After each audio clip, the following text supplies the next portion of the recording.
आणि बुलेटिनच्या सुरुवातीलाच मालेगावमधून एक महत्त्वाची बातमी आहे। मालेगाव महापालिकेच्या महासभेत जोरदार गोंधळ दिसून आला। एसआयआरच्या मुद्द्यावरून नगरसेवक आमने-सामने आलेत।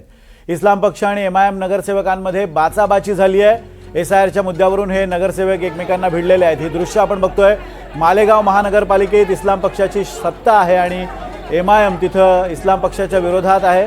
अशा वेळेला या दोन्ही पक्षाच्या नगरसेवकांमध्ये एसआयआरच्या मुद्द्यावरून बाचाबाची झाली आहे। नगरसेवकांनी एकमेकांना धक्काबुक्कीही केली आहे।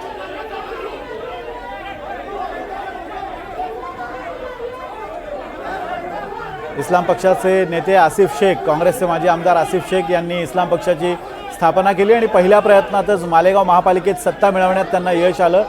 सत्ताधारी असलेल्या इस्लाम पार्टी विरुद्ध एमआयएम अशा नगरसेवकांमध्येही धक्काबुक्की सुरू आहे। निलेश वाघ आपले प्रतिनिधी या संदर्भात आपल्याला अधिक अपडेट्स देत आहेत।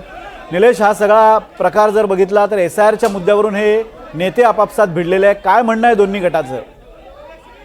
नक्कीच विनोद सर, आपण जर बघितलं तर या मालेगाव महापालिकेची ज्यावेळेस सत्ता स्थापन झाली त्याच्यानंतर सत्ताधारी मालेगाव महापालिकेच्या महासभेत गोंधळ पाहायला मिळतोय।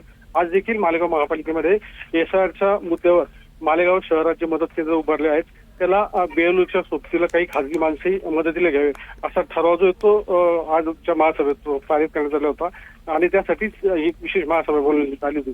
मात्र या महासभा सुरू असताना या मुद्द्यांवर काही काळ गोंधळ निर्माण झाला आणि हा गोंधळ इतका सोपायला गेला की एमआयएम आणि इस्लाम पार्टी नगरसेवक येथे एकमेकांच्या आमने सामने आले। अक्षरशः आपण जर पाहिलं तर या दोन्ही गटाच्या नगरसेवकांमध्ये या ठिकाणी धक्काबुक्की देखील झाली होती। मात्र या सगळ्या गोंधळामध्ये काही काळजी ती महासभा तत्पर देखील करावी लागली होती। मात्र हे सगळं प्रकार झाल्यानंतर हा जो ठराव जो तो आता मंजूर करण्यात आला आहे। आपण जर पाहिलं तर तणाव जो तो काही काळ निवळला।